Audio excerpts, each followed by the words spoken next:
MEC Panyaza Sufi has held a meeting with a delegation from Pretoria High School for girls and some parents. This follows reports of racism at the school over the weekend. The Sufi arrived just after 10 o'clock this morning, accompanied by officials from the National Department of Basic Education and district officials. On his arrival, pupils were chanting freedom songs and calling for help. During the meeting, one pupil alleged that a teacher had called them monkeys in front of other pupils, saying that they should cut their hair or have it straightened as they looked untidy. That prompted a march to the school last Friday by a group of girls.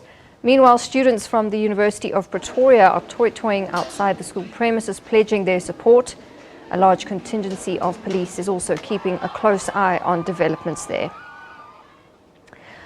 Well, we're joined now by our reporter Molemo Waone Mutwa, who is at Pretoria Girls High. Molemo, good afternoon to you once again. So the MEC has met with pupils, he's heard their grievances, and he says that decisive action will be taken.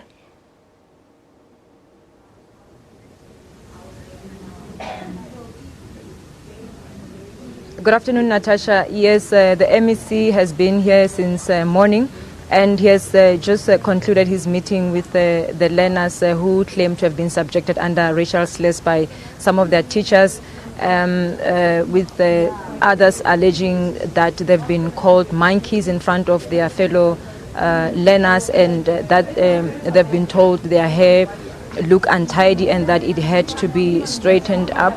And the MEC actually said that he has expressed his disappointment, saying that this should not have come this far. But as it is now, he will be meeting with the school's management and the school governing body at 6 o'clock. With me here now is the executive mayor of Tshwane, who also have entered the fray. Ntate Solim Msimanga, you are here. What actually is your observation? What has been your observation since you attended this meeting? Well, I must say that I'm very much concerned that during this time of year where learners are supposed to be starting to prepare themselves for the mock exams, they find themselves having to protest because of things that could have been prevented, in my view. It's things that we should take a collective responsibility for: parents, students, schools, and school management. And this is why I have said, and I've laid a challenge to the MEC of Education and the National Education Department. You would appreciate the fact that education is not in the ambit of local government, but it's a provincial and national competency. So what we have said is that we will make available whatever kind of resource once the province and National Department of Education is ready to really have a dialogue, not only in the school here, but to have a broader dialogue of what is happening in our schools, what is happening in our institutions of higher learning. We will make resources available, and will facilitate even the discussion between, the thought leaders from UNISA, from Pretoria University, from CSIR, to make sure that we are able to bring everybody together, even the department and the affected parents, or parents in general, and the school governing bodies, to make sure that we are able to start a dialogue that will see us having a policy going forward to ensure that at the end of the day we don't become reactive, but we can become more proactive in terms of how we deal with these issues that are coming up. So we are saying that this is not a competency at my level, at a municipal level, but we cannot stand back and watch what is happening. So I've laid a challenge to the MEC to say we are more than happy to assist in putting a facility together that you can have this dialogue and we can have a policy conference if you like. Let's do that and make sure that we have a permanent solution going forward. And you've also expressed your disappointment, Ada, saying that this should not have been a case of a white against a black, but right against wrong. Yes, I've said this and I'll continue to say it. I mean, I don't have to be a white person to look after the rights of a white person, as much as a black or somebody doesn't have to be black to look after the rights of a black person. It's always an issue of what is right and what is wrong. And I've also said that there is a very thin line between being able to express yourself and being unlawful, acting in an unlawful manner. So that's part of what needs to be unpacked and discussed when we do have that dialogue, or when that dialogue is actually happening between province and the relevant stakeholders.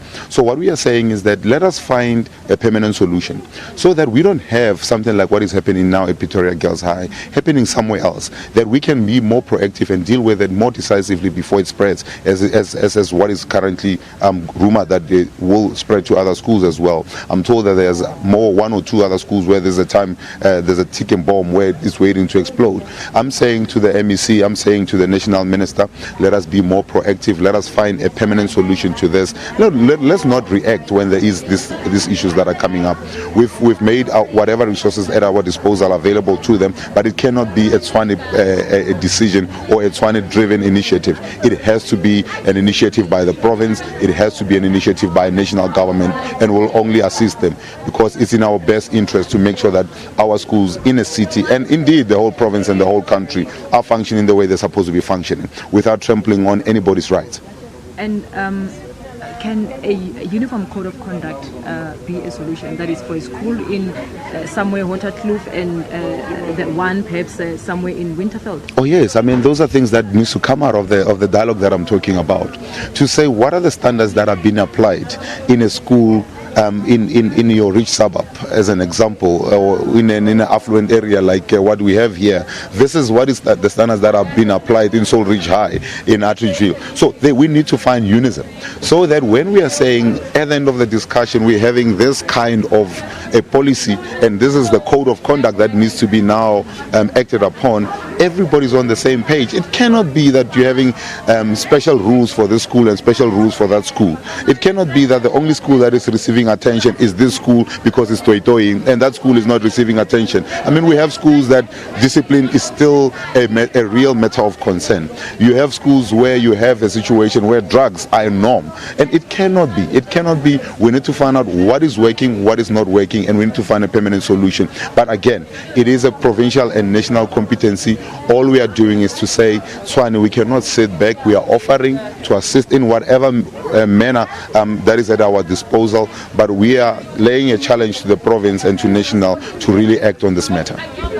Okay, that is Tshwane Executive Mayor Msimanga. Back to the studio. Molema, thank you very much. Molema Waona Mutwe live from the Pretoria